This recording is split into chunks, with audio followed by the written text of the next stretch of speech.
All right, welcome back, everyone. So far, we've mostly looked at price charts as a kind of historical map of where the market has been. But today, we're going to pop the hood. We're going to get our hands dirty and look at the engine itself, the actual auction process that creates prices. And let me be clear, this isn't just some abstract theory. This is the fundamental microstructure of the market, the rule book that every single professional has to master just to stay in the game. We all know these, right? Candlesticks. They're on every chart. But have you ever really stopped to think about what's physically happening inside that little bar? What are the actual forces at play that push the price from the low up to the high and then back down to the close? Well, the big reveal is that it's not random noise. It's not chaos. It is a highly structured, very competitive auction. And this isn't some fringe idea, not at all. The mechanism we're talking about is so well understood and so fundamental that the work behind it actually earned Vernon Smith a Nobel Prize. What he proved essentially is that this auction process is incredibly efficient at gathering up all the bits and pieces of information from thousands of different people and fusing it into one accurate price, even when no single person knows the whole story. So today, we're going to deconstruct that very same Nobel-winning machine. Okay, so let's get right into the nuts and bolts. The beating heart of any modern market is something called the continuous double auction. Now, why double? It's simple, really. It just means that both buyers and sellers can be in there at the same time, submitting their orders, shouting out their prices. This creates this incredible real-time arena of competition. This is the engine room. This is where the raw, messy forces of supply and demand are hammered into a single price that we see on the screen. So the first tool a participant has in this auction is the limit order. I want you to think of this as the passive player. When you place a limit order, you're basically telling the market, look, I'm willing to buy, but here are my terms. I will not pay a penny more than this price. Your order then just sits there patiently in what we call the order book, waiting for someone to come along and agree to your price. And in doing that, you are providing liquidity. You're adding depth, building the structure of the market for others to trade against. And on the complete other side of the coin, you have the market order. This is the aggressive player. A market order screams, I need to get this done right now, and I don't care so much about the price. When you hit that market buy button, your order charges across the gap between the best bid and the best offer, and it consumes the liquidity that those patient limit orders were providing. This act of aggression, this is the force that actually moves the price. So you see the dynamic here, right? It is this constant fundamental tension. On one side, you have the patient builders, the limit orders, setting up the architecture of the market. On the other side, you have the impatient movers, the market orders, who come in and consume that architecture, forcing the price to change. Every single meaningful price move you see on a chart is born from this relentless battle. Now let's make this real. Take a look at this example. An aggressive buyer wants 500 shares now, but they look at the order book and see there are only 300 available at the best price of £10.02. Their market order slams into that level and eats it all up. But they still need 200 more shares, so the order has to go hunting. It has to walk the book up to the next available price, £10.03, to get filled. And notice the result. The buyer's own aggressive action has pushed the price up against them. That's called market impact, and for the really big players, the institutions, this is their single biggest problem. Now, this constant fight between the passives and the aggressives isn't just total chaos. It actually creates a rhythm, a predictable, almost natural cycle. And a legendary trader named Peter Stiedelmeier gave us a framework for understanding this rhythm, which he broke down into 3 distinct phases. So everything usually starts in a state of balance. This is where the aggressive buyers and the aggressive sellers are pretty evenly matched. Neither side has the upper hand. Price just kind of chops back and forth in a range, and because everyone's happy to trade there, a ton of volume gets done. You can think of this as the market finding its happy place, a temporary area of fair value that everyone can agree on. But of course, that peace and quiet never lasts. Eventually, one side gets the upper hand. The buyers get more aggressive, or the sellers do. And that kicks off the imbalance phase. This is what we call price discovery. The price breaks out of that old comfort zone and starts moving, often very quickly, in one direction. It's actively searching, exploring new territory, trying to find the next level where it can find a fair, two-sided trade again. And sometimes that search just fails. The aggressive side pushes and pushes, and then they just run out of gas.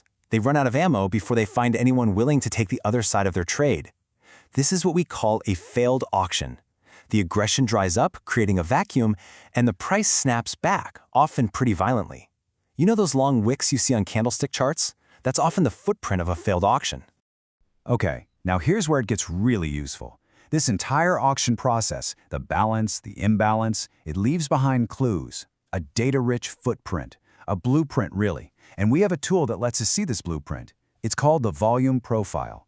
Now, the key thing to remember is this isn't your standard volume at the bottom of the chart. This shows you how much volume traded at each specific price.